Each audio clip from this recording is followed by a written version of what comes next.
Hello and welcome back to Exeter City. There's a Champions League final for you today. And no, I can't believe it either. Those words don't sound right coming out of this mouth at this point in time with this save. Nonetheless, PSG in Rome. 2 remaining games of the Premier League season happened. I'll get you caught up.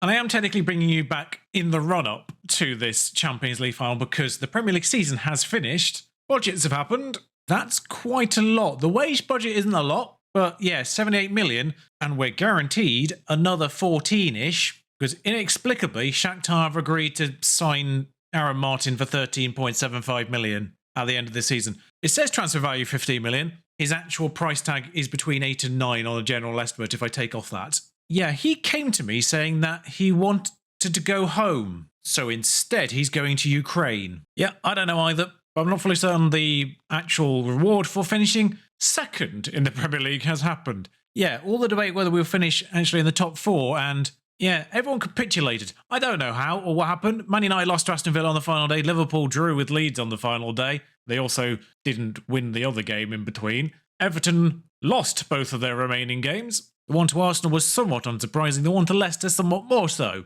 So, all in all, we were worried that we won't be in the top 4, and we've ended up second. On goal difference, those 6-1s and the 8-2 against West Ham suddenly look that much more important. 5 goals was the swing, any one of those 3 games. But it does become a record high because we did only finish 4th last year with 5 less points.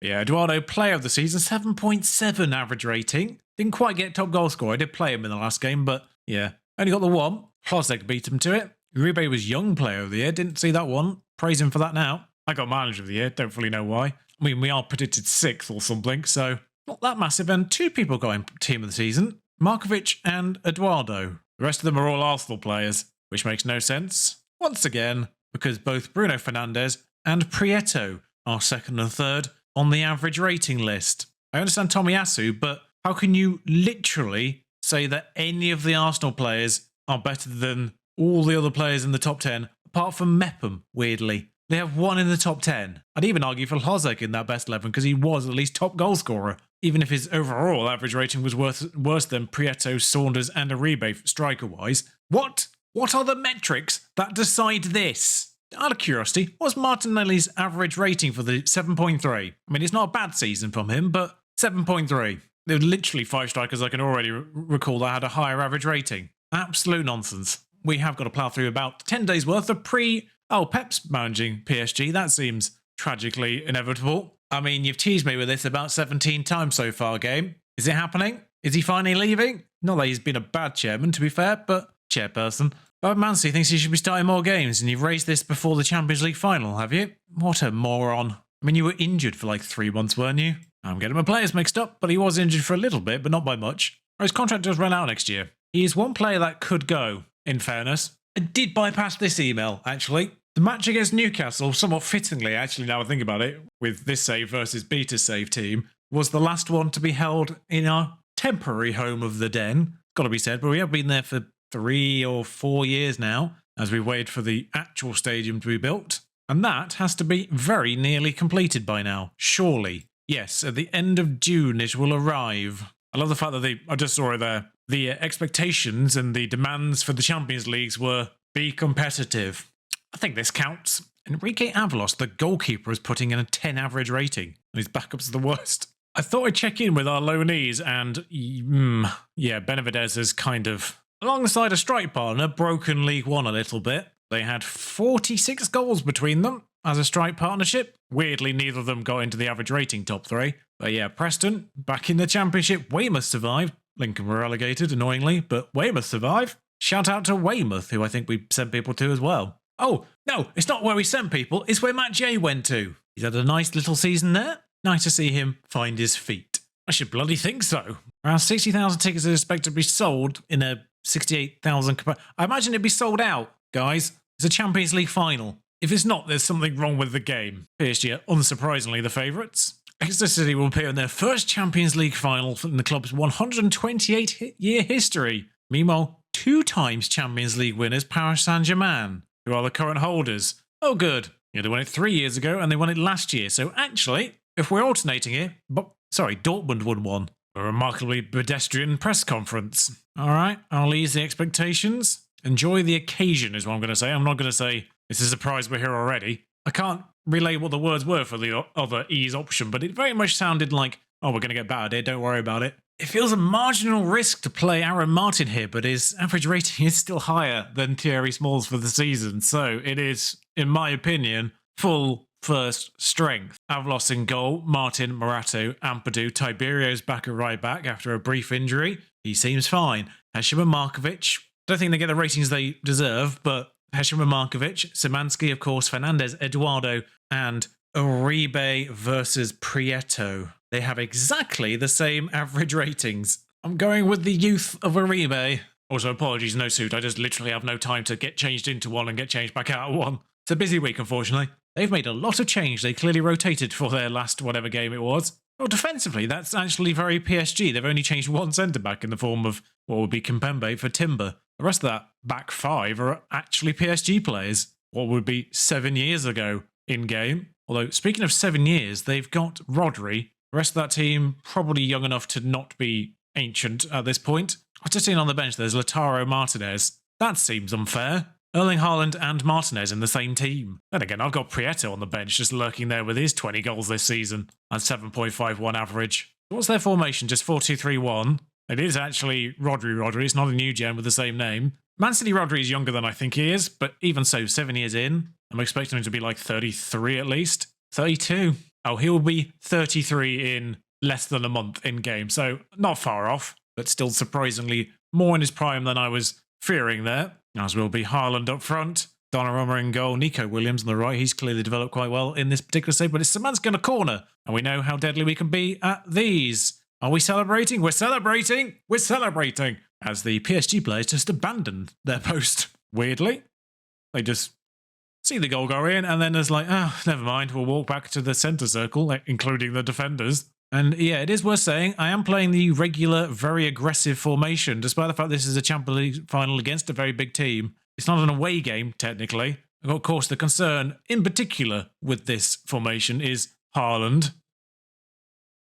As open goal for Nico Williams there. But Tiberio, throw in, Uribe. Nice Tiberio again, back to Szymanski. I thought that was a 1-2, but it wasn't. Aaron Martin, first contribution I've seen from him in this particular game. 19 minutes on the clock. Hesham hooks it to the back post, and 6'9" of Carlos Eduardo hits the woodwork because he's basically an inch away from it. It's 1-0 against PSG. Do I praise them? I can't praise them just yet, just in case it all goes wrong here. As we build at the back of this highlight, Markovic hooks it forward, but Timber's under it. Camavinga heads to Ferran Torres, who I didn't really feel was that tall. Haaland with an excellent sliding challenge. That doesn't feel like that should be his forte, but he's got to have some weakness in his game, surely. Kimi's tripped Fernandez there. That's clearly a foul, but never mind. Haaland, turning provider here at the moment. But it's back to Haaland, and well over. All that for that. Meanwhile, Avalos actually has saved 6 shots already. I think I praise. I do praise. It's a corner, and thankfully I praised before the corner. So there's Carlos Eduardo on the corner. We've scored twice from corners. It's not how I want to win a Champions League final, but by God, I'll take it. Especially if it's from the receiver, the 6'9" receiver who didn't really get that many corner goals last year, despite that fact. But is now up to 41 goals as a whole for Carlos Eduardo. Oh, Avalos, what are you doing here, sunshine?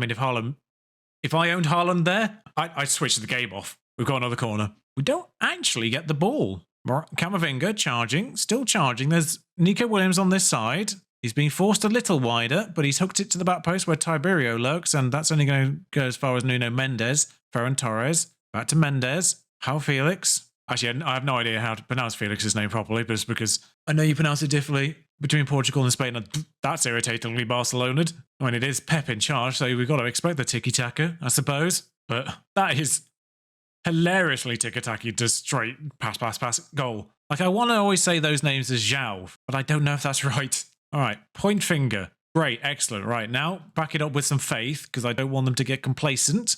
I have to say you've played well so far. You are leading 2-1. And actually, Felix is off for what I have to assume is a new gen, because I don't recognise the name at least. Or is a youngster at the very least I'm not aware of one's potential of. Where have they come on? They've gone in a defensive midfield. No, it is a real person. When I saw where they were playing, the name rang more of a bell, because he was at Empoli originally. And I did a save with Empoli before I did content way back then, so I do actually recognise the name once I saw where he was playing, because they've moved Rodri forward. because it was like for like, I assumed he was like an attacking midfielder. Like, I don't recognise that name in that kind of position. Nuno Mendes on a corner. 63 minutes on the clock. Comeback not quite on yet. Camavinga, but the highlight's not over. And there's Ferran Torres lurking if Avalos decided to mess it up.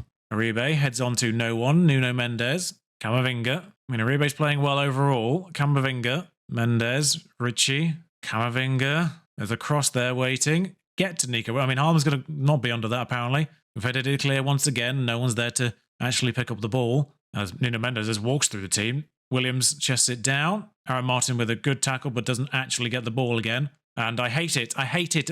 The worst part of that is the sentence that follows that sliding challenge down there. A superb sliding challenge to dispossess Williams, which then turns blue because it doesn't actually dispossess him. I'm actually taking Aaron Martin off because he's not playing well. Thierry Small on. And 73 minutes on the clock. I do have to consider, well, Hesham's more tired than Markovic, but Markovic is booked. So Segovia on. I've kind of got to consider Tiberio at some point too, but he's good at penalties. So I might just keep him on for that purpose. Oh, he's now booked. All right, now we encourage, because we're drawing. I don't want it to go to penalties, but... Oh, no, Tiberio's only got 10 penalty taking. I thought he was good at penalties for some reason. I'll get Castillo on then. Although I'll have to do it after the first highlight of this half, which is an actual highlight. Not been triggered by making the change, it was already there. So, okay, hating this because PSG have got the ball basically straight away, and Tiberio doesn't make the obvious interception there that he could have very easily made. That's just clear. Oh, God. Arms down. Offside. I wasn't certain. It's one of those ones where he's clearly in an offside position when he receives the ball, but could have just made the run. And Haaland himself also on 41 goals of the season, clearly, before this game. Oh, he's barely off. That's why I wasn't certain. But with Castillo on. And Markovic is now injured, so that makes that decision somewhat easy. I'm not bringing Mansley on just because he's being annoying. I will bring Angelo on if I can. Actually, if I've got more substitutions here, you've got 7 penalty taking. We do have to consider that at this stage with 10 minutes on the clock. Mansley's is 6. Angelo's is 9. Okay, yep, there's my answer then. We don't go for the person who's kicking off about playing time just before Champions League final. I mean, Morato's knackered. Szymanski's obviously knackered. Do I have more than one sub here? Because I may make it. 10 penalty taking, 11 for Eduardo, 8 for Uribe. Because if I've got another one, I might bring Prieto on for Uribe. I don't have any more. Okay, that's fine. We'll make the injury sub then. I mean, they've had 4 XG. If we score from this corner, which wasn't outside the realms of possibility because both our corner receivers are still on the pitch. For Sharon, it hits a... I mean, if that goes in, I'm going to be annoyed because it does deflect off my defender, that cross, and goes straight to them. Another highlight for Sharon. Nico Williams is still on the pitch. I mean, he's got to be running all day. He must be absolutely knackered. Yeah, they are. Oh, good. Our forte, penalties. Carlos Eduardo steps up for the first one. I'm almost tempted to send Ampadu up first because he is the most composure of anyone. Hopefully turned a little bit of anxiety in this penalty shootout around as Ampadu is first to take one. Oh, I feel like I'm going to regret this, but... Ampadu! Oh, you beautiful, beautiful Exeter technically homegrown boy, even though you're not classing as it. Annoyingly in the game. But Haaland obviously buries his. Obviously Ampadu went wayward, but for me, he's Mr. Exeter in this save. I suppose Matt J was Mr. Exeter. Carlos Eduardo. Oh, yes. Premier League Player of the Year. Nico Williams, who surprisingly still has legs at this stage of the game. After 120 minutes running down the wing. The tiredness, I don't know if it's a factor in penalty shootouts, but I'm going to make it part of the narrative. Szymanski to give us the proper advantage. Nope, he's ballsed it. He's ruined it. For Sharon, I mean, still technically advantage if we can save another one, but no, it's all evened up now. Fernandez's turn to try and beat Donnarumma. How is the best set-piece taker in our team just full stop missed a penalty twice? Szymanski missed in the last penalty shootout as well. I know Eduardo missed in that penalty shootout, but I'm pretty certain Szymanski missed in that one too as Rodrigo buries his and it's 3-3. Comes to Uribe, the third of 3 strikers to take our penalties, and actually we do have all 3 strikers in the first 5 this time round and buried. Now, irritatingly, the next penalty does fall to Morato. You know, the central defender. Our first 6 penalty takers are the front 4 and the back 2. Richie, come on, buddy, miss it. Say come on, buddy, as if I actually remembered him. Morato, you're good with your head, but I need you to be good with your feet here. And we do obviously take our penalties first in this shootout. As the billboards behind just remind you that you are not alone in this. Camavinga, unfortunately, that doesn't quite track for penalty shootouts. As soon as you're at that penalty spot, you are by yourself. As much as the great work of that charity would like to differ in their message. It's an unfortunate contradiction of terms where then Angelo just squeezes his in as unfortunately Man United's borders are going around at 900 miles an hour for some reason. But yes, those billboards, all good causes. We'll just highlight those as they're taking centre stage right now for some reason. Inacio, 6-all. I hate this shootout. I'll be honest, I'm surprised we've got that many past Donnarumma. England couldn't. Castillo makes it 7-6. Like, we're down to our terrible penalty takers at this point. Imagine they've got better quality throughout their squad than we do when it comes to penalty taking. The Exeter crowd in the corner there bouncing as João Mario steps up and saved!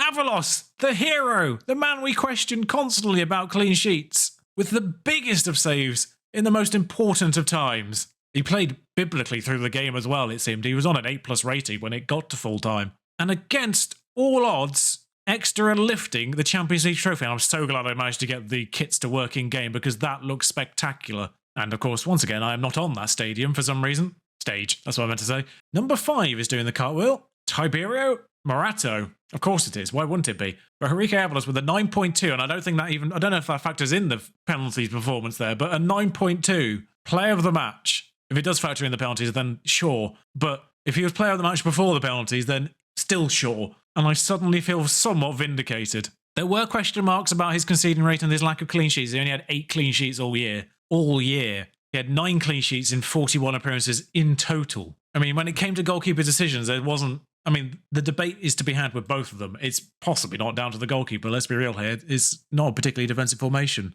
But Robert Sanchez did have 8 clean sheets in 21, so technically the better clean sheet getter, but he also typically played the easier games. But each and every one of that lot there on that page, regardless of whether they played in the final or not, heroes, every single one of them, except for Szymanski, of course, because he messed it up, but he did assist both corner goals, although one was a head-on actually, so he only got 1 assist. This man may well be the best £11 million I've ever spent. 23 assists in all in 39 starts. 23 assists. I mean, that's bordering on Plattenhart numbers, who admittedly does cost a lot less. So if you're looking for a great assist maker at the very beginning of a save, Marvin Plattenhart, find him, buy him. He's good for 2 or 3 years. But at this stage in the save, unfortunately, he's retired a long time. So Szymanski was our shout. And what a shout it was. I hesitated buying him. I'm not going to lie, I hesitated. I also genuinely don't think I've ever won the Champions League before the Premier League. Or domestic league, I should say. Oh yes, Exeter celebrated double with the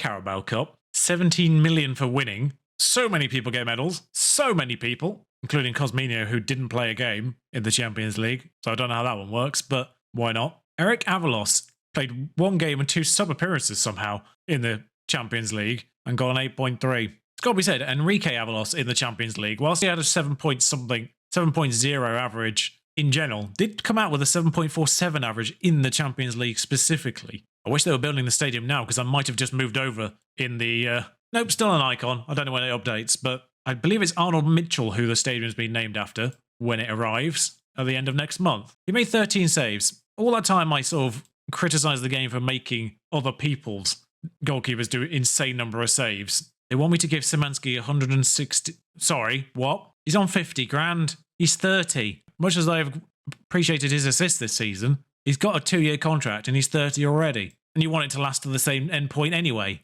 Sack your agent. Jesus. He's clearly a madman. And an extra 12 million, basically all told, from unspent pool money, etc., etc. But we pay out 9.5 million for winning it. I mean, that looks so weird up there, doesn't it? PSG, Barcelona, PSG, Exeter. I've always appreciated that graphic, though. It's a nice little coded bit of work, that. But the overall review time? I mean, if Szymanski isn't the best arrival, I don't know what's going on. There we go. Yep. The board are content with the deal to sign Morato. I mean, it was 52 million. C+ for Szymanski, C for Morato, C for Stuart Smith. The board are content with the part exchange deal that resulted in Stuart Smith joining the club. Yeah, let's not forget him, by the way. Stuart Smith came in, played backup at right back and left back. Now worth between 52 and 60 million. His potential still 4/ maybe 5-star. We don't know where that caps off. Fulham, utter lunatics with that player exchange. Don't forget, this was the man we gave to them. Good physicals, good mentals, but utter madness. Who's joined best 11? Fernandez joins the bench, I presume? Oh no, he's joined the... Sorry, what? Oh, he can't play over there. I guess that's good. One way of doing it.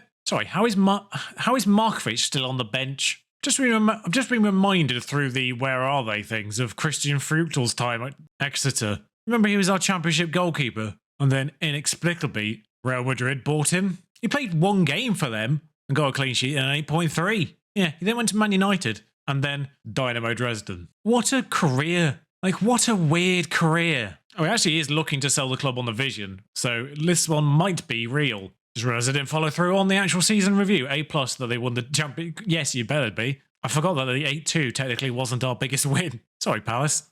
Ooh, we're worldwide reputation now. It's a shame that nobody big is actually becoming a free agent this year. We might actually be able to got them this time round, but alas. Competition prize money is up from 35 million to 112. And overall for the season, and inexplicably, Prazat and Szymanski both entered the best 11. I guess it's just because Hesham average rating wasn't great.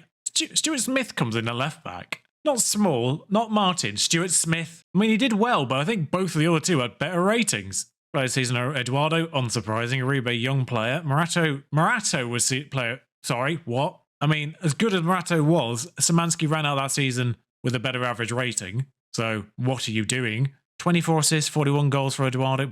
Blimmin' heck. 8 player of the matches. We did get our highest transfer received as well. You can't see it behind my head, but it's 20 million for Murillo. That probably will be broken this year. Ampadu would like an improved contract. Now, Ampadu does have 2 years on his contract, but he's only 28. So, he might be one of those people who, okay, backs off as soon as I talk to them, but apparently not. We'll deal with that shortly. Erling Haaland gets Golden Boot Award just for Champions League. Eduardo was third with 9 goals. He just needed one more to... Sorry, Edouard was second. Sure. Morato, Tiberio, Szymanski, and Eduardo make Dream Team. Benavidez does get League One's Goal Scorer Award. We saw that one. Goalkeeper of the season. That makes sense because we kind of split our goalkeepers in the Champions League. Morato was actually Defender of the season. Szymanski, the midfielder of the season. And Haaland, second. Oh, there's Makoko. That hurts. He's still at Dortmund. Brilliant. But Szymanski, midfielder of the Champions League, and Morato, defender of the Champions League. Morato must be super glad because he came from a team that didn't even have Champions League this year in Leverkusen. That graph is wild, by the way, where we just go from 6th to 2nd in the last 4 game weeks because no one else really wanted to win, apparently.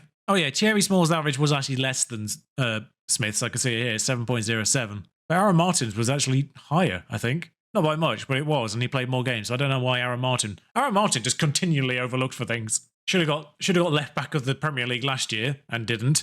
They should have got left back in our squad of the year this year and didn't. Poor Aaron. No wonder he wants to go home via Ukraine. Still don't understand that. All right, so there's our tax bill. That's kind of what I was waiting to get in. There's a new deal worth money. Scout budget is always going to be the same. I kind of want to see what our overall... Oh my lord. 146 million in the bank plus the 40 million that we're going to get at the end as soon as the transfer window opens because Aaron Martin's on his way out, unfortunately. As much as I love Aaron Martin, it was actually probably his time to go anyway. That's why I didn't really mind it too much. He would have had 1 more year on his contract and he's 32. Already seeing little signs of physical decline, unfortunately. So I would have been trying to move him on and replacing him over the course of the year anyway. Of course, he's already a place because Stuart Smith's here. It's just whether Thierry Small can just maintain his composure long enough to sort of share that spot or kick up a fuss again. Profit this month, 120 million. But I think that does it for things to look out for here. We didn't win the FA Cups. That still eludes us. Oh yeah, there's a Club World Championship that's happening in the summer. Not going to focus on that just because, well, it's still broken. Much like international tournaments, if you try to rest players, you can't. Because apparently the players don't exist because it happens in the summer when your players aren't technically at your club. So the game doesn't know how to focus on that. So we're not going to do the Club World Championship because they are just broken. But I'll see you for the next season because we still need to win the Premier League. There's a 14-point gap on Arsenal this season. The good news is, it means we don't really need to care about the Champions League anymore. What a weird old save this has been then. Anyway, if you enjoyed this episode, and quite frankly you should be, like, comment, subscribe. I'll see you very soon. Ta-ra.